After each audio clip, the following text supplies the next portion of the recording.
हर्षितं येन तस्मै श्रीगुरुवे नमः। अज्ञानतिमिरान्धस्य ज्ञानाञ्जनशलाकया चक्षुरुन्मीलितं येन तस्मै श्रीगुरुवे नमः। गुरुर्ब्रह्मा गुरुर्विष्णु गुरुर्देवो महेश्वरः गुरुः साक्षात् परब्रह्म तस्मै श्रीगुरुवे नमः। त्वमेव माता च पिता त्वमेव बन्धो च सखा त्वमेव विद्या द्रविणं त्वमेव सर्वं मम देव त्वमेव सर्वं मम देव गजाननं भूतगणाधिसेवितं तपेतजम्बो बलचारुभक्षणम् उमाशतं शोकविनाशकारकं नमामि विघ्नेश्वरपादपङ्कजम्। अनंत कोटि नायक अनंत श्री गुरुक्षेत्र श्री पंचायती महानिर्वाणी अखाड़ा के अग्रणीय महामंडलेश्वर एवं सकल संत समाज उत्तर प्रदेश के अध्यक्ष श्रोतीय ब्रह्मनिष्ठ नित्य प्रातः काल स्मरणीय वंदनीय अर्चनीय पूजनीय श्री सद्गुरुदेव भगवान के चरणों में कोटि कोटि नमन। यहाँ के अधिष्ठात देव दरबार सहित अन्य देवों को कोटि कोटि वंदन। मातृशक्ति भक्तजन सभी के हृदय में आत्मस्वरूप विराजमान उस आत्मा को कोटि कोटि नमन। यह 11वें अध्याय से पाठ करते हैं। अशोचान वशोचस्तम प्रज्ञावादांश भाषसे। दूसरा अध्याय चल रहा ना, दूसरा अध्याय का 11वां। हाँ, गतासूंस नानुशोचन्ति पंडिता न तेवाहं जादुनाशं न तं नेमे जनाधिप न चैव न भविष्यामः सर्वे वैमतः परम्। देहिनोऽस्मिन् यथा देहे कौमारं यौवनं जरा तथा देहान्तरप्राप्ति धीरा तत्र न मुह्यति। मात्रा अस्पर्शात् कौन्तेय शीतोष्णसुखदुःखदा आगमायपायिनो नीत्वा तां तितितक्ष भारतः। यह नहीं हुआ था ना अभी ये श्लोक नहीं हुआ था ना, यह करना है। यहाँ पर भगवान अर्जुन को संबोधन करते हुए बताते हैं, क्योंकि अर्जुन के अंदर शोक मोह से अर्जुन ग्रसित है। उसकी इंद्रियां भी नहीं काम कर रही हैं, केवल शोक के कारण। कह रहे हैं असोचा न सोचस्तम, जिसके लिए सोच नहीं करना है उसके लिए तुम सोच करते हो और बोलते कैसे हो? पंडितों जैसे विद्वानों जैसे बातें करते हो कि कुल धर्म नष्ट हो जाएगा, जाति धर्म नष्ट हो जाएगा, शाश्वत धर्म यानी सनातन धर्म नष्ट हो जाएगा। गतासुन अगतासुन, जो चले गए हैं और या जो जाने वाले हैं अगतासुंस, उनके लिए पंडित लोग विद्वान लोग शोक नहीं करते, क्योंकि कोई ऐसा समय नहीं था कि तुम नहीं थे या मैं नहीं था या राजा नहीं थे। सब दिखाई दे रहे हैं, हर समय में ये मौजूद थे, इस समय भी हैं और आगे भी कोई ऐसा समय नहीं आएगा कि जब वो लोग नहीं रहेंगे, क्योंकि आत्मा नित्य है, इसका कभी नाश नहीं होता। यह तो ऐसे ही रहता है, शरीर ही मरता है, आत्मा ऐसे के ऐसे ही रहता है। यह तो केवल एक जैसे हम एक वस्त्र को छोड़ करके, पुराना फटा वस्त्र को छोड़ करके नया वस्त्र धारण करते हैं, उसी प्रकार से यह एक शरीर को जो जीर्ण हो चुका है, जिससे काम करने की शक्ति नहीं है, घुटने में दर्द हो रहा है, आँखों से दिखाई नहीं देता, दांतों से खाना नहीं खा जाता, कानों से सुना नहीं जाता, तो उस शरीर को, जीर्ण शरीर को छोड़ करके नया शरीर धारण कर लेता है, जहाँ उसे सब कुछ नया न्यू नूतन प्राप्त होता है। कैसे? तो यहाँ पर दृष्टांत दिया गया। एसी बंद कर दो। एसी चल रहा क्या? चला है थोड़ा सा। अच्छा, बंद करते हैं? हाँ बंद कर शुरू करने का बस हो गया। वो नहीं सुनते, मैं अभी जरूरत नहीं है। तो कह रहे हैं कैसे? तो कह रहे हैं कि जैसे यह शरीर है, इस शरीर में जीवी है ना, तो यह शरीर जो है एक बार कौमार अवस्था आया, फिर युवावस्था आया, फिर वृद्ध अवस्था आया।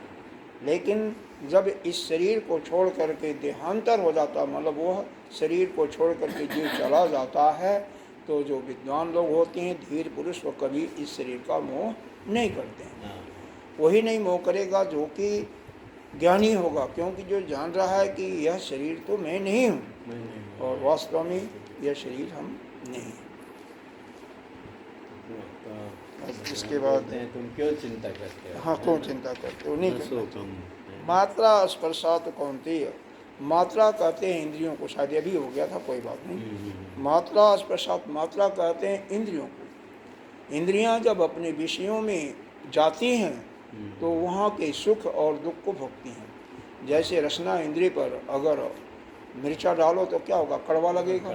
मीठा डालोगे तो मीठा लगेगा। वैसे ही यह अपने विषय में जा कर के और केवल अपने विषय का जो उनका गुण धर्म है उसी को वह भोग करती हैं। जैसे नेत्र का धर्म क्या है? रूप और रंग को ही देख सकती है और कुछ नहीं देख सकती है। श्रोतेंद्रिय केवल शब्द को सुन सकती है। यह त्वचा केवल स्पर्श कर सकती है, स्पर्श का सुख ले सकती है। तो हे अर्जुन, यह इंद्रियां, स्पर्श एक नाम लिया कि त्वचा का जो विषय क्या स्पर्श, उसी प्रकार से हर इंद्रियों का विषय समझो। शीतोष सुख दुखदा, जैसे यह गर्मी और सर्दी, सुख और दुख यह अनुभव करता है ना। सुख दुख, गर्मी और सर्दी कौन अनुभव करता है? यह तो त्वचा अनुभव करता है, लेकिन मालूम कहाँ से होता है? मन से गर्मी हो गई है। कभी कोई समस्या आ जाती है, सुख भी होता है, दुख भी होता है। लेकिन आगमा अपायनो नित्य, यह नित्य एक के बाद दूसरा आता है, यानी एक आता है तो दूसरा चला जाता है, फिर दूसरा आएगा, तीसरा चला जाएगा। जैसे गर्मी है, अभी बारिश वो हो रहा है, अभी बारिश आ जाएगी, सर्दी हो जाएगी, फिर हाँ ठंडी हो जाएगी। तो एक समय अगर सुख हो रहा है तो यह मत समझो कि सुखी सुखी रहेगा ना, और सुख चला जाएगा, दुख आएगा। और दुख आएगा तो भी घबराओ मत, क्योंकि दुख भी एक समय चला जाएगा और अब तो फिर सुख आ जाएगा, यह कुछ नहीं है। तो यह तो आगमा पाइनो निकता, इनको सहना चाहिए। तितिक्ताम तितिक्षस भारत, हे अर्जुन तुम्हें इनको सहना चाहिए। जितने भी द्वंद्वात्मक चीज़ें हैं, द्वंद्वात्मक चीज़ों का, गर्मी सर्दी है, भूख प्यास है, लाभ हानि है, जीत पराजय है, विजय पराजय है, यह सब सहना चाहिए। और जो नहीं सह सकता है वही डिप्रेशन का भी शिकार हो जाता है। हाँ, मतलब वही होता है ना, हा मचाने से कुछ नहीं होगा, क्योंकि यह प्रकृति में एक के बाद दूसरा आने वाला, वास्तव में सत्ता ही नहीं है। आगे बताया जाएगा कि यह सत्ता ही नहीं है। इसका भावार्थ हो गया था, अब हम दूसरे का चलते हैं। जंग हे न व्यथन्ति एते पुरुषम पुरुषर्षभ सम दुख सुखम धीरम सो अमृतवाय कल्पति। जंग ही न, जो भी कोई भी, व्यथति एते, यह जो द्वंद्वात्मक चीज़ों से दुखी नहीं होता। जैसे गर्मी सर्दी आई नहीं दुखी हुआ, भूख प्यास लगी तो भी नहीं दुखी हुआ, सुख दुख हुआ तो भी नहीं दुखी हुआ, हार जीत हुआ तो भी नहीं दुखी हुआ, न सुखी हुआ। तो हे अर्जुन, जो इनसे दुखी नहीं होता है और सम दुख सुखम धीरम, वह धीर पुरुष सुख दुख में हमेशा एक जैसा रहता है, उसी को अमृत तत्व की प्राप्ति होती है। यानी वही इस ब्रह्म ज्ञान, ब्रह्म विद्या का ज्ञान प्राप्त करता है। ब्रह्म विद्या का प्राप्त करने के लिए सबसे बड़ी बात यह है कि इस संसार में आप रह रहे हो तो जो कुछ परिस्थितियाँ जैसे भी आ रही हैं, किसी भी परिस्थिति में आपको रहना सीख जाओ। कहीं सुख न हो, कहीं दुख न होता रहता है। हो। हर एक में भगवान रामचंद्र जी को शाम को बताया गया कि सुबह आपका राज तिलक होगा, लेकिन सुबह आपको वनवास देने के लिए भेज दिया गया, तो भी उनके चेहरे पर कोई भी उदासी नहीं। अरे कोई भगवान सुख नहीं, कोई दुख नहीं। भगवान कन्हई को देखो, मथुरा जेल में पैदा हुए, फिर राती रात चले गए कहाँ? गोकुल में। हाँ, वहाँ पर भी राक्षसों से परेशान हो गए, पूतना आई, कभी कभी वो एक बाउंडर बन करके आया, कोई अन्य आया, तो वहाँ से परेशान हो करके सभी लोग कहाँ बस गए? वृंदावन में। अब वृंदावन में भी बाद में जब 10 से 11 साल के हो गए तो कंस के अत्याचार को, कंस को मारने के लिए कंस की तरफ से ही एक दूत आते हैं जो इन्हीं के परिवार के, इन्हीं के चाचा थे, और उनके द्वारा समाचार दे करके ये लोग जाते हैं वहाँ पर, कंस का संहार करते हैं। और बाद में वहाँ पर उसी का ससुर था एक जरासंध, वह 23 बार आक्रमण करता, 23 18 बार, 17 बार, और 18वीं बार जो है यह लोग कृष्ण भगवान वो काल यवन को लेकर के आता है, तो काल यवन को लेकर के आता, भगवान मथुरा छोड़ करके भी भाग जाते हैं। एक गुफा में गुजरात में मुचकुंद नाम के बहुत प्राचीन काल के राजा सो रहे थे, उनको अपना ओढ़ा देते हैं या पीताम्बर, और जब वो आता है काल यवन उन्हीं को मारता है कि वो समझा कि यही भगवान हैं, क्योंकि पीताम्बर था, और उनकी आँख खोलते ही भस्म हो जाता है, क्योंकि उनको श्राप कोई भी तुम्हें अगर जब तुम उठते समय कोई भी कुछ कहेगा तो पहले वही भस्म हो जाएगा, तो भस्म हो जाता है। और भगवान द्वारिका में समुद्र से ज़मीन मांग करके और वहाँ पर एक नई नगरी बसाते हैं जिसका नाम, तो भगवान कभी भी दुखी नहीं।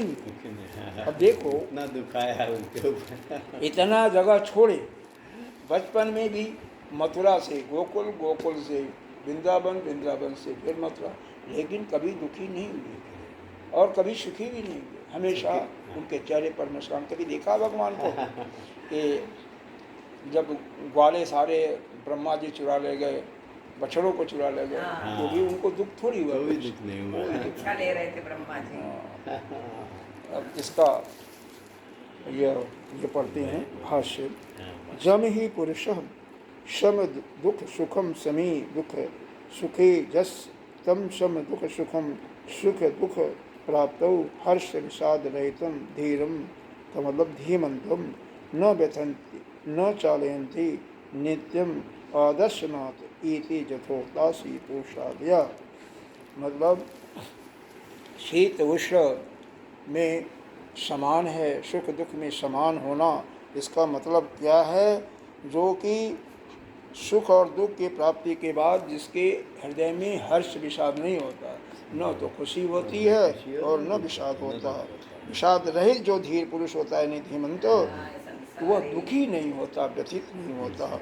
न चालयंती, और न ही आत्मदर्शन से वो विचलित होता है, ऐसा कहा गया है। स नित्य आत्मदर्शन निष्ठो द्वंद्व सशरो, ऐसा जो नित्य अपने आत्मा में ही स्थित होता है, यह नाना प्रकार के द्वंद्वों को सहता हुआ और अमृत तत्व की प्राप्ति करता है। वही अमृत तत्व यानी मोक्ष को प्राप्त करने के लिए समर्थ होता है। तो इसका मतलब साधक को उस मोक्ष को प्राप्त करने के लिए यह संसार में जितने भी द्वंद्वात्मक चीज़ें हैं उनको सहने की सहनशीलता लानी होगी। इत च शोक मोहो अकृत्वा शीतोषि सहनम जुक्तम जस्मात्, इसीलिए भी शोक और मोह न करके शीतोषादि को सहन करना उचित है। क्यों? कि अगला श्लोक देखो। न सतो विद्यते भाव न अभाव विद्यते सतः। हाँ, हम मैं पढ़ता हूँ, पहला पढ़ता। हाँ, न असतो विद्यते भाव, न असतो, असतो है ना, असत का मतलब असत्य। अच्छा हाँ। न असतो, ऐसे पढ़ो, न असतो विद्यते भाव, दोनों प्रकार से पढ़ना ठीक है, दोनों प्रकार से पढ़ना ठीक है। न सतो विद्यते भावो, न भावो विद्यते सतः, न भावो विद्यते सतः, उभयोपि दिष्टो अनन्तस्त्व, उभयोरभिष्टो अनन्तत्व, न जोतस्तदर्शिभिः, न योस्तत्सु तत्सुतसुरी, तत्वदर्शिभिः, तत्सुतसुरी, दर्शिभिः देखना। तत्सुरी। देखो, इसको जब संधि विक्षेप करेंगे हाँ। तो न और असतो अलग हो जाएगा। असतो का अच्छा, मतलब हाँ। असत्य, हाँ, ठीक है हाँ। ना, मतलब जो सत्य नहीं है। हाँ, उसको असत्य विद्यते भावो, हाँ। मतलब उसका कोई भाव ही नहीं है। भाव नहीं, जो अच्छा। असत्य है, हाँ। जैसे हम लोग जितने भी संसार की वस्तुएं हैं जो हाँ, कि हाँ। अनित्य हैं, इनका कोई भी वैल्यू नहीं है, सत्य नहीं है, हाँ, सब सत्य नहीं। क्योंकि यह एक समय रहता है, दूसरे समय नहीं रहता, नहीं बीच में रहता। आता है। तो इसीलिए इसका कोई भाव नहीं है, इसकी कोई सत्ता नहीं है। असल में 3 प्रकार की सत्ता होती है। एक तो पारमार्थिक सत्ता, पारमार्थिक सत्ता जो भगवान ने बनाया है सत्ता पंचमहाभूतों को, और दूसरा एक व्यवहारिक सत्ता होती है, जिसमें व्यवहारिक सत्ता में हम आप दिखाई देते हैं, काम करते हैं इत्यादि है। और एक परिभाषित सत्ता होती है, आभासी परिभाषित यानी आभासी सत्ता। वह आभासी सत्ता जो है कुछ समय के लिए वो मालूम पड़ता है, लेकिन वह सत्ता होती नहीं है, वह असत्य है। एक समय होता है, दूसरे समय नहीं होता, बीच में रहता है, एक जगह है, दूसरी जगह नहीं है, तो वह सत्य के कैटेगरी में नहीं आती है। तो इसीलिए उसको हम सत्य कहते हैं, और उसी का नाम हमारे जगत गुरु शंकराचार्य जी ने मिथ्या दिया। यह उपनिषदों में मिथ्या शब्द नहीं आता, कहीं माया शब्द एक आध जगह आया हुआ है, जैसे श्वेता सतर उपनिषद में, लेकिन यह मिथ्या शब्द नहीं आता। तो यहाँ पर है न अभाव विगते सत्य, जो सत्य है उसका कहीं अभाव नहीं है। जैसे परमात्मा सत्य है तो उसका कहीं भी अभाव नहीं, किसी भी जगह चले जाइए, इस ब्रह्मांड के किसी कोने में वो हर जगह विद्यमान है। और हम को कोई जो असत्य है, जो हम दिखाई दे रहे हैं, लेकिन भाषित सत्ता जो है वह कहीं है ही नहीं, उसका कोई भाव ही नहीं। उभयोपि दिष्टो कहते हैं, ये जितने भी तत्वदर्शी भी है और मेरा जो है खुद का अनुभव क्या है, उभयोपि दिष्टो, वह दोनों को देख करके अनंत, उसको दोनों को, हाँ दोनों को हमने अनुभव कर रखा है। मतलब जो यह उभयोपि, इन दोनों को, सत्य और असत्य को, दोनों की, हाँ दोनों की सत्ता को क्या देख रखा, तत्वदर्शी, जो तत्व को जानने वाले हैं, यानी ज्ञानी पुरुष तत्वदर्शी है, यहाँ से भी तत्वदर्शी, और मैं स्वयं उनको देख रखता हूँ, देखता हूँ, उनको देखता हूँ। हाँ, जैसे उदाहरण दे रहे हैं कि जैसे मिट्टी को छोड़ करके घट है, घट किसका बनता है, मिट्टी बनता है, मिट्टी से बनता है, उसमें मिट्टी के अलावा कुछ भी नहीं है। मिट्टी को निकाल दो तो वह सत हो जाता है, लेकिन वह जो मिट्टी है वह सत है। उसी प्रकार से हम आप जितने भी संसार की वस्तुएं हैं, इसमें से उसको निकाल दो, कौन, वह जो आत्मा है, तो हम कुछ नहीं हैं। वैसे ही सभी विकार कारण के सिवा और कुछ नहीं है, क्योंकि नाश के बाद उनकी सबकी उपलब्धि नहीं है। विकारो ही विकार स व्यभिचरति, क्योंकि यह गर्मी सर्दी सब विकार हैं। विकार सब व्यभिचरति, और यह जो विकार है हमेशा बदलता रहता है। यह संसार जो है परिवर्तनशील है, हर क्षण इसमें परिवर्तन बदलता है, हर क्षण बदलता रहता है। अब अपना देखें, अभी इस समय हम ठीक हैं, सभी कोई दिक्कत है नहीं, लेकिन अगले क्षण, अब यहाँ पर सबसे बड़ी दुख किसको होता है, जो पीछे की चीज़ों की चिंता करता है। भूतकाल में अगर कोई घटना घट गई है जिससे हमें परेशानी, उसको चिंतन करता रहता है, या कोई सुख का भी माहौल आया तो उसका चिंतन करके वह और या भविष्य की लो करके दुखी हो जाए। वास्तव में वर्तमान में कोई दुख नहीं है, न बिल्कुल आराम से हर एक व्यक्ति पड़ा हुआ है। तो इसलिए क्या करना चाहिए, न तो भूतकाल की घटनाओं का हमें चिंता करना है और न तो भविष्य काल में क्या होगा क्या नहीं होगा उसकी भी चिंतन नहीं करना है। क्यों?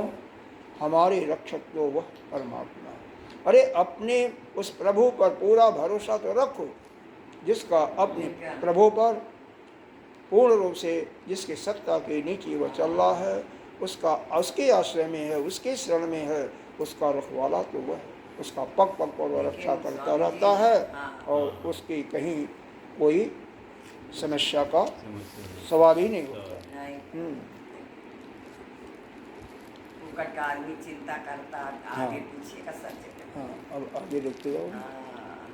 यथा घटादि स्थानम चक्षुषा निरूप्यमाणम नृत्य अतिरेकेण अनुपलब्धे असत तथा सर्वो विकार कारण व्यतिकेण अनुपलब्धे असन। तो जैसे घट को देखा, या आपने नहीं, उसमें नहीं, घट को देखा तो चक्षु से देखा तो घट दिखाई दे रहा, लेकिन उसमें से मिट्टी निकाल दिया तो वह कुछ नहीं भी जोड़ हो जाता है। हाँ, इसीलिए वह असत है, सभी विकार के कारण वो होने से असत है।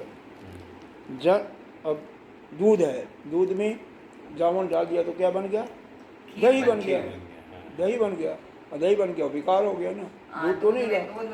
हाँ, तो वो विकार हो गया, उसी प्रकार से विकार है।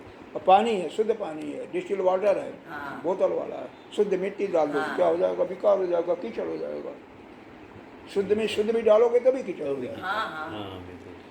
जन्म प्रध्वंसाभ्याम प्राग ऊर्ध्वं च अनुलब्धि, उत्पत्ति से पहले और नाश के पश्चात, क्योंकि कोई उपलब्धि नहीं है। जो भी सत्ता है, जैसे हम पैदा हुए, पैदा होने के पहले हमारी सत्ता नहीं थी, और हमारा जब ये शरीर चला जाएगा तो शरीर के बाद भी शरीर की कोई सत्ता नहीं है। तो इसलिए यह शरीर जो हमारा मिथ्या है, हम आप जो भी दिखाई दे रहे हैं मिथ्या है। क्योंकि सत्य का परिभाषा जो शुरू में दिया हुआ है, सत्य तीनों काल में है, एक जैसा रहे, वह तीनों कालों में एक जैसा रहे, सर्व स्थानों पर एक जैसा, और सभी वस्तुओं में, न वो तो वस्तु से, न काल से, और न देश से, किसी से अपरिच्छिन्न हो। सबसे अपरिच्छिन्न जो रहता है वही, मतलब किसी से बाधित न हो, वही सत्य है। तो हम लोग जो हैं ये किसी पर्टिकुलर देश में हैं, किसी समय हैं, किसी समय नहीं रहेंगे, और 100 साल 75 76 साल के पहले भी नहीं थे, हाँ, और बाद में भी नहीं रहेंगे 50 साल के बाद। यहाँ पर है, अमेरिका में नहीं है, पाताल में नहीं है, अभी इस समय उत्तर प्रदेश में नहीं है। तो यह बाधित सत्ता है, इसको असत्य कहते हैं। मृदादि कारणस्य तत्कारणस्य तत्कारण व्यतिक्रेण अनुलब्धि असत्यम।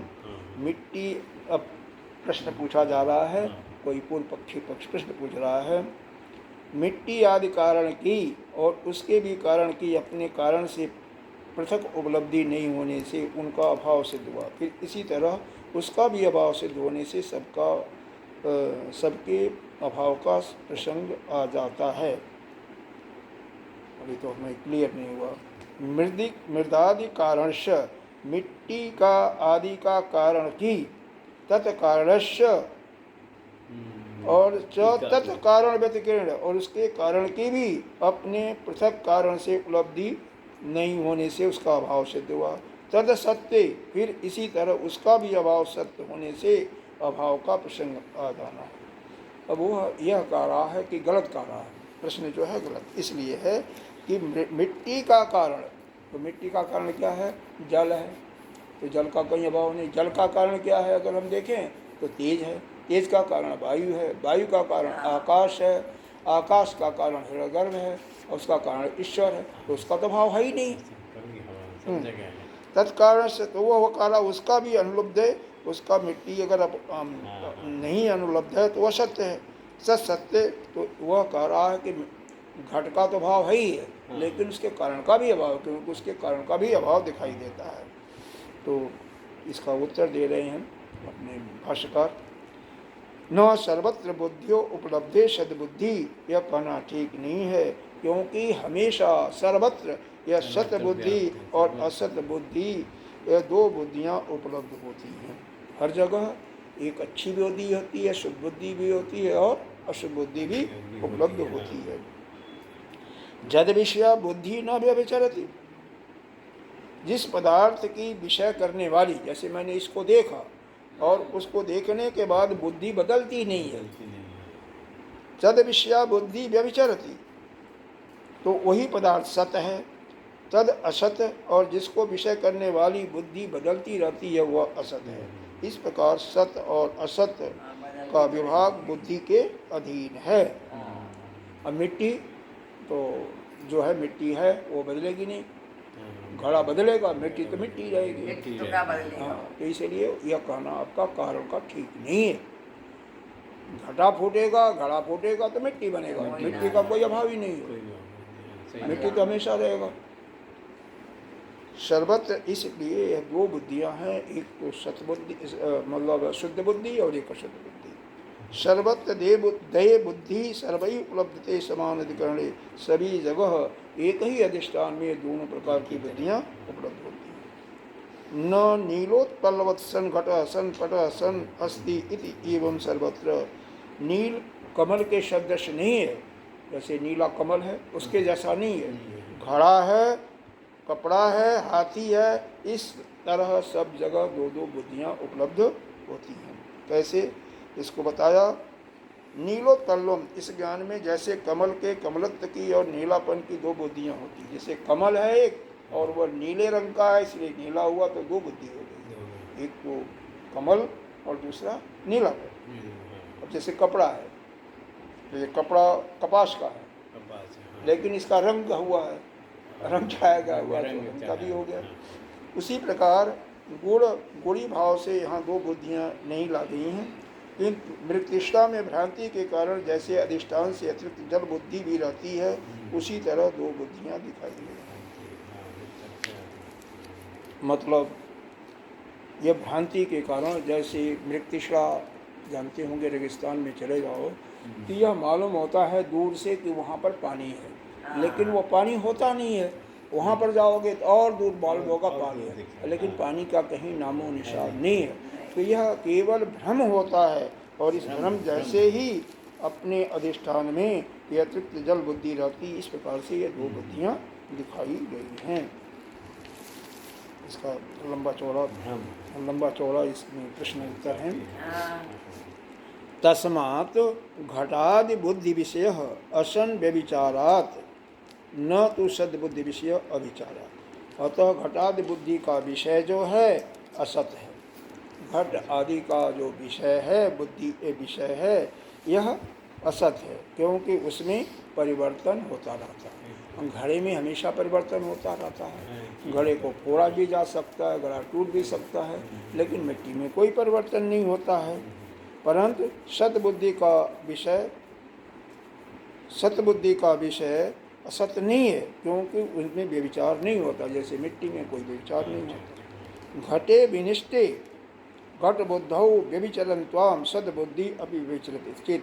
घट का नाश हो जाने पर घट विषयक बुद्धि के नष्ट होते ही सतबुद्धि भी तो नष्ट हो जाती है। प्रश्न फिर पूछ रहा है, जैसे घड़ा नाश हो गया, घड़ा का नाश हो गया, बुद्धि से नष्ट हो गया, तो वह सतबुद्धि होते से सतबुद्धि भी नष्ट हो जाती है क्या? उत्तर है नहीं, ऐसा नहीं होगा। घड़ा नाश हो गया लेकिन मिट्टी थोड़ी नाश हो गई।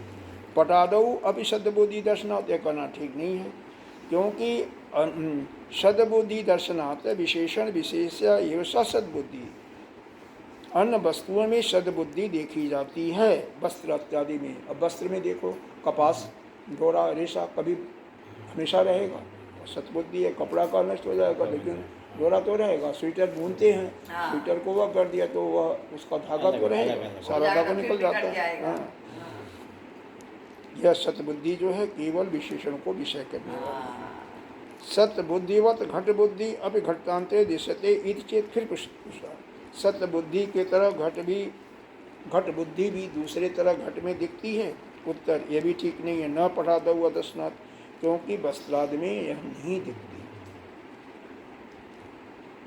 देखो प्रश्न है, सतबुद्धि की तरह घट बुद्धि भी दूसरे घट में दिखाई देती है क्या?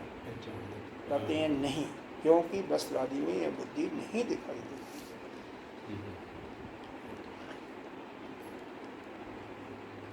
न विशेषा भावात, ये ठीक नहीं है। क्यों? वहाँ घट का विशेष अभाव है, विशेष का अभाव है। सतबुद्धि विशेषण विषया सती विशेष्याभावे विशेषणानुपत्तौ किम विषया सत न तो पुनः सतबुद्धि विषयाभावा। सतबुद्धि विशेषण को विषय करने वाली है। विशेषण का मतलब जैसे नाउन है कोई, जैसे कपड़ा है, घड़ा है, तो घड़ा नाउन हुआ, और यह कहा जाए नीला घड़ा है तो नीला क्या हो गया? विशेषण हो गया। वो विशेषण हो गया, और वह क्या हो गया? विशेष हो गया। घड़ा विशेष हो गया, ठीक है ना, विशेष हो गया। तो यह जो विशेषण है यानी नीलापन, या कोई उसमें अन्य कहा जा रहा है, तो इसका अभाव हो गया। कब का? जब घट रूप विशेष का ही अभाव हो गया। जब घड़ा ही चला गया तो विशेषण कहाँ गया? मान लो घड़ा को तोड़ दिया गया तो वह विशेषण भी खत्म हो गया। तब बिना विशेष के विशेषण की अनुपत्ति होने से वह सत्य बुद्धि किसको विषय करेगा? मतलब जैसे हम आपको पुकारें, किसी को, मान लो सोहन को बुला रहे हैं, या कोई ऐसा है, कोई व्यक्ति है, तो वह व्यक्ति बहुत बुरी है या बहुत सुंदर गाने वाला है। जैसे क्या नाम है, किसी गायिका का नाम याद है? अभी जनकपुर के गाने वाले कई यूट्यूब पर आते हैं, ठाकुर के नाम से, या जयप्रदा तो वैसे थी। अरे बहुत अच्छे अच्छे गीत, आपने पिक्चर नहीं देखे हैं आप लोग? देखे हैं ना? तो कौन कौन गाती थी याद है? गाने वाली हाँ, जो गोपियाँ नहीं, जो फिल्मों में गाने वाले सबसे अच्छी गाती थी कौन थी? लता मंगेशकर। हाँ, लता मंगेशकर। अब लता मंगेशकर के गाना बहुत अच्छा है। अब गाना जो है वो अच्छा गाती है, उसकी कंठ बहुत सुरीली है, ये विशेषण हो गया। और लता मंगेशकर विशेष हो गया। अब मान लो लता मंगेशकर ही नहीं रही, उस मर गई, तो वह गाने का वो क्या हुआ? विशेषण की उपलब्धि तभी होती तभी है जब विशेषण आता है। जब जिसके लिए वह प्रयोग किया जाता वह है, तभी उसका ज्ञान होता है। नहीं तो ये गाना सुनते रहे। हाँ, अब लता मंगेशकर ही नहीं है तो यह वह कहने से हाँ ठीक है, उसकी पुरानी याद आ सकती है, हाँ। लेकिन इस समय वह नहीं है। नहीं है, नहीं। हम लोग इसी सुन सकते हैं, लेकिन अब है नहीं। हमारे नहीं। आपके लिए अब ठीक है, वह प्रश्न उत्तर है, इसका मेरे ख्याल से इसके चक्कर में हमें बहुत नहीं पढ़ना चाहिए। हाँ, नहीं, सही लेकिन बात। फिर भी हम पढ़ रहे हैं, क्योंकि यह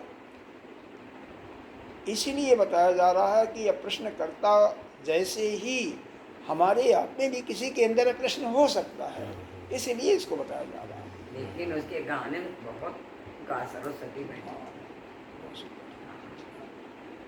लता मंगेशकर के जैसे कोई गायिका नहीं, कोई नहीं न होगा मेरे ख्याल से। ना। एकाधिकरणत्वं घटादि विशेषा भावे न युक्तमी चेत। जब घटादि विशेष का अभाव हो गया तो उसका अधिकरण, दोनों बुद्धियाँ एक अधिष्ठान में युक्त नहीं होती, तो उसका जो विशेषण हम दे रहे हैं वो भी समाप्त हो गया। न इदम उदकम इति मरिचेद्यो अन्यंतरा, यह भी ठीक नहीं है, क्योंकि मृग तृष्णा आदि में अधिष्ठान से अतिरिक्त वह जो वस्तु है, जल का अभाव है, तो भी यह जल है। ऐसी बुद्धि होने से यह समान अधिकरणता देखी जाती है, केवल वस्तुओं की प्रतीक होती है, वास्तव में सत्ता तो नहीं है। तृष्णा में जल आभासी सत्ता है, वास्तव में जल नहीं है। इसलिए क्यों मृत्युषा में जल दिखाई नहीं देता? जल है ही नहीं, केवल आभासी, केवल एक प्रतीति होती है, उसकी सत्ता है नहीं। वही चीज कहा जा रहा है। भावे की समान अधिकरण दर्शा तस्मात् देहादि द्वंद्वश्च सहकरण अस्तु न वितते भावे। इसीलिए अब देखो यह कहने का कारण है, ये जो बताया जा रहा है अब शंकराचार्य जी महाराज के द्वारा है, आपको समझाने के लिए इस जो असत जो शरीर आदि जो है, शरीर है हमारा, इसमें जो गर्मी सर्दी शीत हार यह द्वंद्वात्मक और के कारण है, उसका किसी भी भाव का अस्तित्व नहीं है। इसलिए क्योंकि अब हमें तो वहाँ पर तो बता दिया गया कि गर्मी सर्दी से, भूख प्यास से, हार जीत से, सुख दुख से, लाभ हानि से विचलित मत हो, उसको तितिक्षा को सुनो और सहो। अब यहाँ पर निष्कर्ष निकाल रहे हैं कि भाई उसकी सत्ता ही नहीं है, तो फिर क्यों सोचते हो? फिर क्यों आप दुखी होते हो? अरे पहली बात तो आप खुद शरीर नहीं हो। जो कुछ हुआ, गर्मी सर्दी लगी, भूख प्यास लगी, तो इस शरीर को लगी ना। शरीर के कारण ही कोई आपने व्यवसाय किया तो लाभ हानि उसमें हुआ। शरीर से संबंधित आपने कोई किसी को कोई आप पर आक्रमण किया, उसको उससे लड़ाई लड़ा तो वहाँ पर हार या जीत हुआ। तो जब इस शरीर का ही सत्ता नहीं है, शरीर का ही सत्ता नहीं है, तो उसकी सत्ता तो सब बेकार हो गई ना। तो वह सब अपने आप ही बेकार हो गया। क्योंकि जब शरीर हो, शरीर आपका हो, आप तो है ही नहीं, शरीर तो अलग है, तो पंचमहाभूतों का है। कहने का तात्पर्य यह है कि जब शरीर से हमारा कोई संबंध ही नहीं है, यह तो पंचमहाभूतों से बना हुआ है, तो इससे जो भी संबंध बनते हैं या जो यह कार्य करता है, और हम अब तो करता है नहीं, हम ज्ञानी हो गए तो करता भी नहीं, तो यह जो करता है, कर्ता के फलस्वरूप इसको जो लाभ हानि होता है, हार जीत होता है, या इससे कि शरीर को भूख प्यास लगती है, वो हमसे तो कोई तात्पर्य नहीं है कि मैं तो अलग हूँ, मैं तो शुद्ध नित्य शुद्ध बुद्ध मुक्त परमात्मा हूँ। तो उसका सत्ता ही जब नहीं है तो उसमें क्या है कोई नहीं, तो उसमें सर्दी गर्मी किसी कर दे। हाँ, इसका मतलब यह हुआ सर्दी गर्मी का अनुभव किसको होगा, भूख प्यास का अनुभव किसका होगा, सुख दुख का अनुभव किसका होगा, लाभ हानि का अनुभव किसको होगा, जीत हार का अनुभव किसको होगा? जो शरीर को अपना समझेगा या शरीर के संबंधों को अपना समझेगा, ये शरीर को अपना मानेगा उसी को होगा।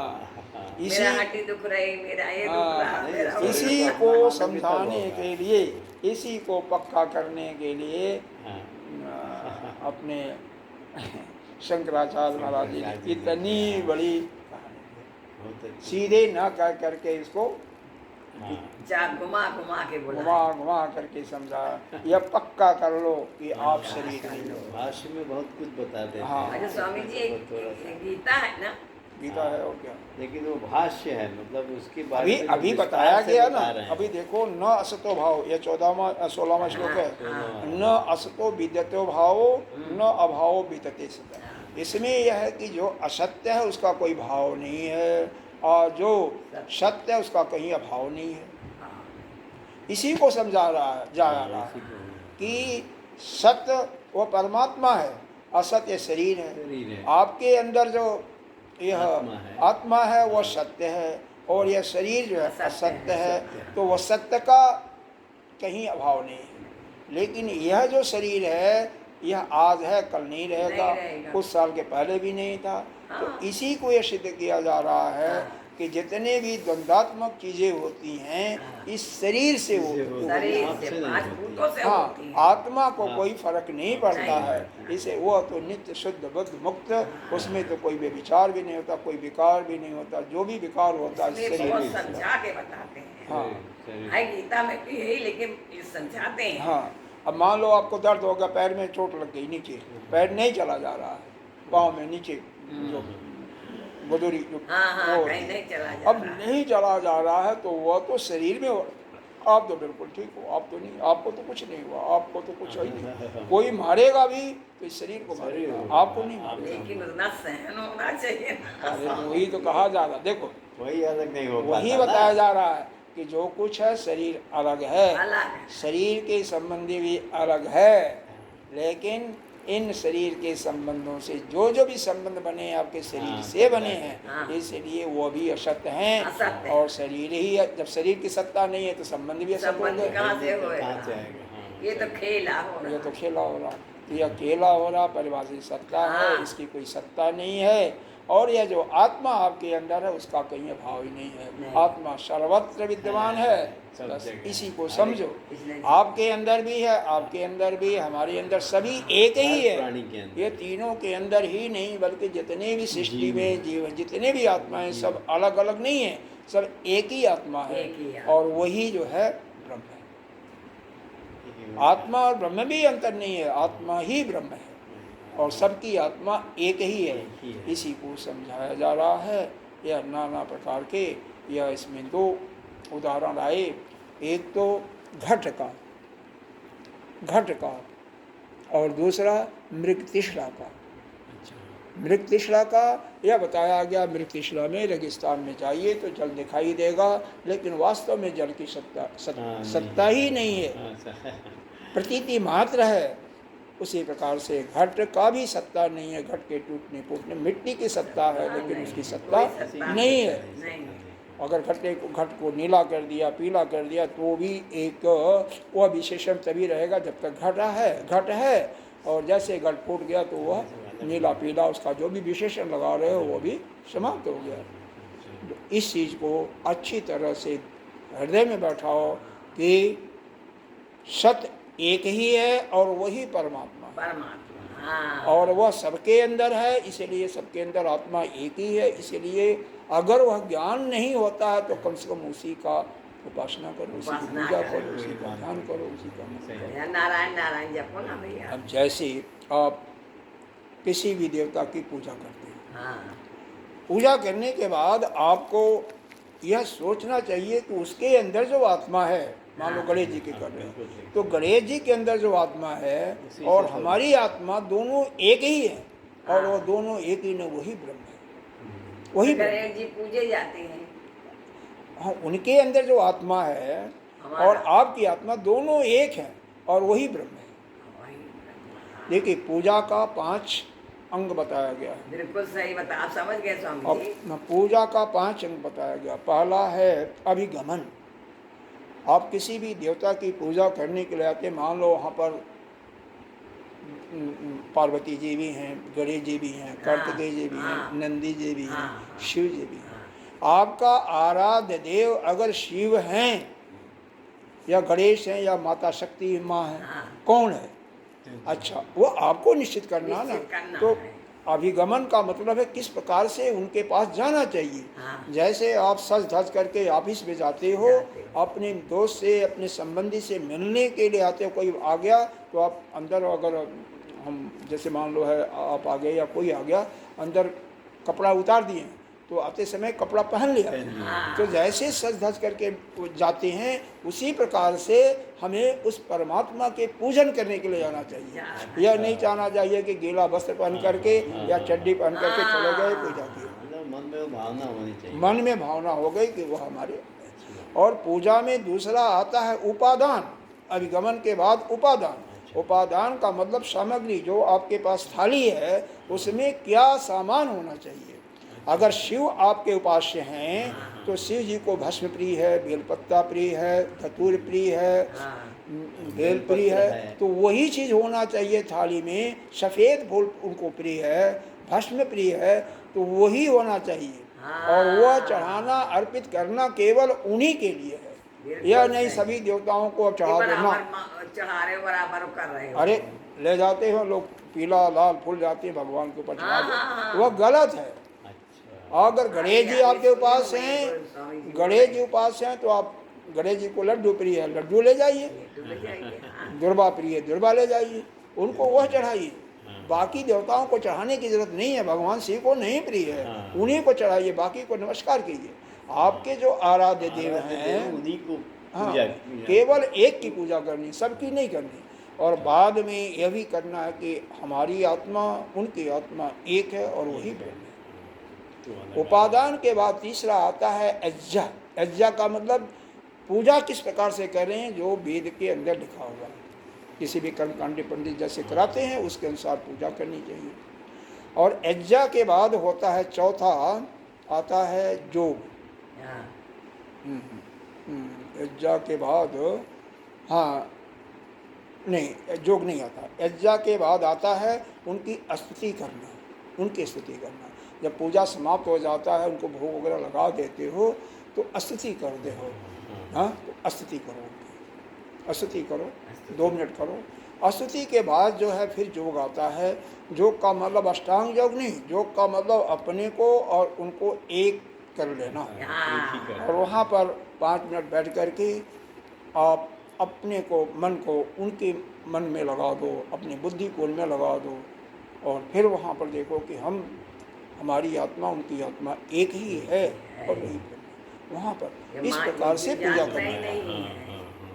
अगर मान लो आपके इष्ट देव माँ दुर्गा है, शक्ति पार्वती जी हैं, तो आपके उपादान थाली में साड़ी हो सकता है, सिंदूर होना चाहिए, लाल फूल होना चाहिए, जो अड़हुल का फूल माँ को प्रिय है, वहाँ पर भस्म नहीं चाहिए। और वह जो उनके लिए ले जा रहा है वो सबको नहीं है, क्योंकि आपको पूजा आराधना ध्यान चिंतन एक ही की करनी है, सभी नहीं है, सभी नहीं है। हमारी तो हरि है, जो भी है हरि है, तो हरि का पूजा करो बस। नारायण का हरि का पीला पुष्प होता है, पीला पुष्प होता है, पीला पीला, हाँ पीला होता है, पीला वस्त्र होता है, पीताम्बर होता है, चंदन भी पीला है। नारायण है, नारायण कृष्ण भगवान का होता है। बस उनको उसी प्रकार से तो जो जैसा है उनको वैसे ही करो। बाकी को पूजा ऐसा ही बस बस हाँ, बस नमस्कार कर दो, बाकी पूजा उन्हीं को। हाँ उन्हीं का एक का करना। आपके जो उपादान में जो थाली में है, जिसके लिए जा रहे हो उसी के लिए उन्हीं के रुचिकर होना चाहिए। अब मान लो कोई गर्मी से आया हुआ आपके घर, अब गर्मी से भूख प्यास से पीड़ित है, तो उसको उस समय पानी के बजाय लड्डू खिलाओ, रसगुल्ला खिलाओ, तो उसका मन सेटिस्फाई नहीं होगा। अरे उसको दक्षिणा भी दो तब भी उसको खुश नहीं होगा। अगर ठंडा पानी पिला दो उस समय खुश हो जाएगा। चाहिए उनको वही चाहिए। जो ये बताया स्वामी जी, ये लाते हैं फूल तो सब नहीं, जो जिसको पसंद है वही चाहिए, मतलब नहीं। जो हम मान लो हमें जो प्रिय है, अब वो दोगे तब तो हम खुश होंगे ना, वही खाएंगे ना। अब आपको जो खुश है वही दिया जाएगा, तभी तो आप खाओगे। ये गायत्री माता का पीला, गायत्री माता का तो सूर्य है, तो सूर्य से लाल है, लाल है। पंचमुखी बबलू लाया, हाँ लाल ही होता है, क्योंकि सूर्य देखो, सूर्य की तो अधिष्ठात्री देवता है। देखो सूर्य की अधिष्ठात्री देवता जो है सावित्री हैं, यानी गायत्री हैं, तो सूर्य भी है, लाल ही है, लाल ही है। अब नवग्रह की वेदी बनाई जाती है, सूर्य के लिए लाल का ही किया जाता है। नवग्रह कभी देखा होगा, पूजा वूजा कराए होंगे, तो हर एक ग्रहों का जैसे है वैसे ही बनाया जाता है। चलिए नवग्रह की पूजा पहले होती है, आगे चलिए। हर साल नारायण को सुनती है। तथा सतः च आत्मनः अभावः, सत का यानी अपने आत्मा का कहीं अभाव नहीं है। अविद्यमानता न विद्यते, अर्थात उसका कहीं अभाव, अर्थात कहीं अविद्यमान नहीं, यानी हर जगह विद्यमान। सर्वत्र अविचराद इति वोचाम, क्योंकि वह सर्वत्र अटल है, ऐसा ही कहा हुआ है, हर जगह विराजमान है निरुपाधिक दृष्टि से। एवं आत्मना आत्मनो सदसत्तो, इस प्रकार से वह सत आत्मा और असत आत्मा, असद आत्मा, स्वामी जी सुनो, उभयोपि दिष्ट उपलब्ध, उन दोनों को ही यह निर्णय जो तत्वदर्शियों द्वारा देखा गया है। जो नीचे वाली लाइन है ना, नीचे उभयोपि दिष्टो, अच्छा ये वाली, हाँ अनंतः जो तत्वदर्शी, ये तत्वदर्शियों के द्वारा यह देखा गया है। किसको? सत आत्मा को भी, और यह जो असत अनात्मा है उसको भी देखा गया है। यानी वह यह शरीर को भी देखा है और वह आत्मा को आपके अंदर जो विराजमान है उसको भी देखा है। तो सत सत ही है और असत असत ही है। असत असत एवैति तू अनयो जदोक्तो तत्वदर्शी जथा। अब यहाँ पर देखो तू अनयो आया है, सब देखोगे यहाँ पर दृष्टो अंतः तू अनयो, तू माने तू अनयो आया है। तो जथात्वयो इसका अर्थ हुआ जथात्व तत्वदर्शी, जैसा कि तत्वदर्शियों ने देखा है। हाँ जैसा कि तत्वदर्शियों ने देखा है। तो तत्वदर्शियों ने क्या देखा? और कि असत असत ही रहेगा और सत सत ही रहेगा, यानी सत का कहीं अभाव नहीं होगा और असत का कहीं भाव नहीं होगा। ये समझ में आना चाहिए, क्योंकि ये बहुत महत्वपूर्ण है। समझ में आना चाहिए। तद इति सर्वनाम सर्वम च ब्रह्म तस्य नाम सत तत् इति तद्भाव तत्त्वं ब्रह्मणो यथात्म्यं तद द्रष्टुम शीलम जैसाम ते तत्दर्शिनः तै तत्दर्शिभिः तत्, यह सर्वनाम है। तत् किसका नाम है? परमात्मा का नाम है। सत तत् ओम सभी परमात्मा का नाम है। यह सर्वनाम सर्वम, और सर्वम च ब्रह्म, सर्व ब्रह्म ही है। तस्य नाम तत्, उसी का तत् नाम है। इत्तद भाव, इसका भाव यही है, यानी ब्रह्म के यथार्थ स्वरूप को ही तत् कहती हैं। उस तत्व को दृष्टुशीलम जैसाम ते तदर्शन, उस परमात्मा को, वह जो सत्य है, जो देखता है, अनुभव किया है, उसी को तत्वदर्शी कहते हैं। तई तत्वदर्शी, वही तत्व का दर्शी है, जो उसका अनुभव कर लेता है। सभी नहीं है, तो तत्वदर्शी वही है जो उनके द्वारा उस तत्व को देखना, जिसका स्वभाव बन जाता है। यानी हमेशा जिसके अंदर वही परमात्मा दिखाई देगा, वही आत्मा दिखाई देता है, उसी को तत्वदर्शी कहा गया। दूसरे शब्दों में जो ज्ञानी हो गया वही तत्वदर्शी है। त्वम अपि तत्वदर्शिनां दृष्टिम आश्रित्य शोकम मोहम च हित्वा शीतोष्णादीन नियत अनियत रूपाणि द्वंद्वानि विकार अयम असन इव मरीच जलवत मिथ्या अभावस्ते इति मनसि निश्चित्य तितिक्षस्व इति अभिप्रायः। तू भी तत्वदर्शी पुरुषों की बुद्धि का आश्रय लो।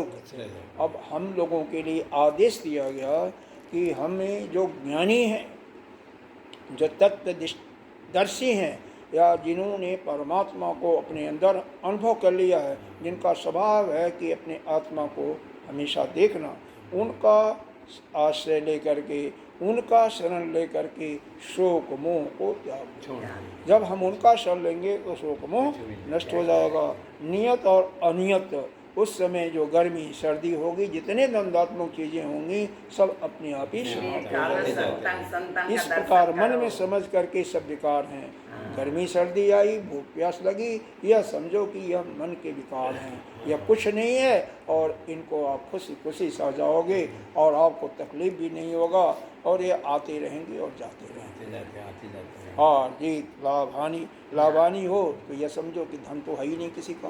अभी उपनिषद में पढ़ाया गया था कि धन तो किसी का है ही नहीं है। अपना धन है वो भी नहीं है, दूसरे का धन है वो भी नहीं है। तो इसलिए तो धन तो किसी का नहीं है, इसलिए उसकी क्यों चिंता करते हो?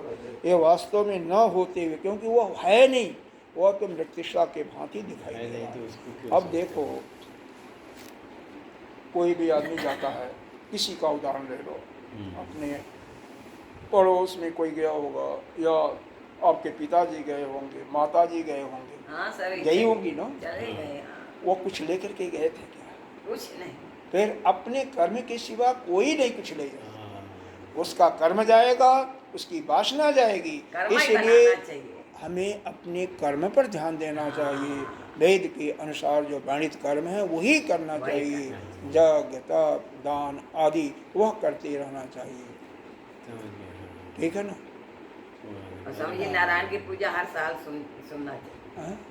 सत्यनारायण का पूजा सुनते रहते हैं। हाँ, बढ़िया है, अच्छा करते रहना चाहिए, उसमें कोई बात नहीं है। जितना कर सकते हो करते रहो बस। तो ये जितने भी द्वंद्वात्मक चीज़ें हैं, यह मृत्युषा के माफिक, यह असत्य की कोटि में है नहीं, इनका साथ ऊपर नहीं, इसीलिए इनको सहन करो, इसका अभिप्राय यही है। और फिर उसके बाद इसको और समझाने के लिए कह रहे हैं कि पुनः तद जत सत एव सर्वदा एव अस्ति इति उच्यते। जो निसंदेह सत है वह हमेशा रहता है, और जो वह क्या है, वह सत्य क्या है, उसके लिए अब बताएंगे। अब इसको पढ़ लेते हैं, इसका अर्थ समझ लेते हैं, भाव हम देखेंगे, ज़्यादा नहीं देखते। यहाँ तक तो समझ में आ गया ना?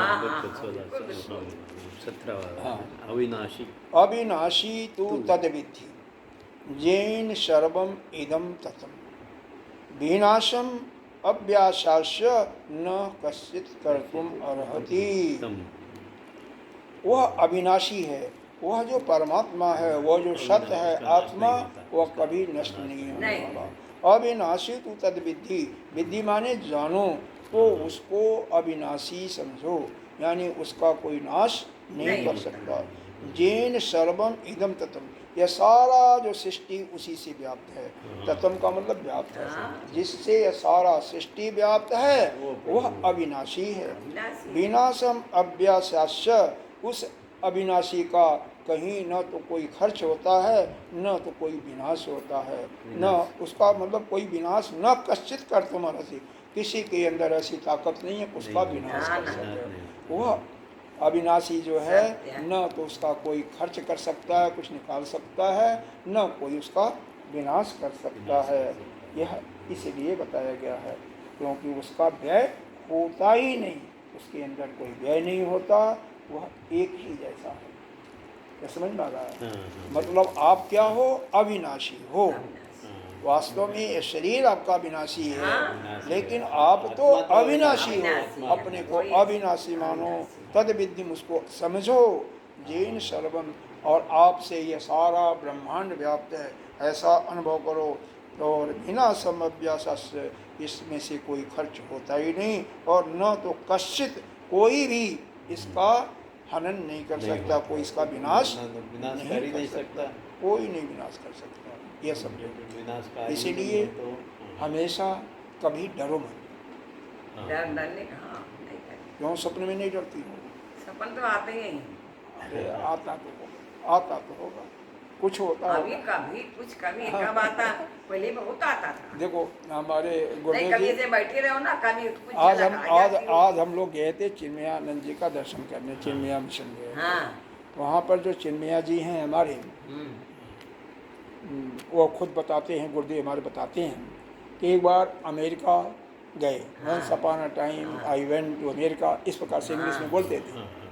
वहाँ के राष्ट्रपति जी मेट विद राष्ट्रपति अमेरिका का मिला उनसे और कहता, चिन्मया जी आप बहुत अच्छा काम कर रहे हैं, यह समाज के कल्याण के लिए बहुत अच्छा कर रहे हैं, आपको $1 करोड़ का हम चेक देते हैं। $100 करोड़ का, ऐसे $100 करोड़ का। और उन्होंने साइन करके चेक दिया, लेकिन जैसे चेक दिया तैसे सपना टूट गया। जैसे चेक दिया सपना टूट गया। नींद घुल गई, गया सब, गया गायब हो गया। नींद में देख रहे थे, खुली कहाँ गए, चले गए। तो ऐसा तो होता है कभी कभी भाई, ये आया वो आया, ये ऐसा हुआ वैसा होता। तो क्या है, ऐसा सब कुछ असत है।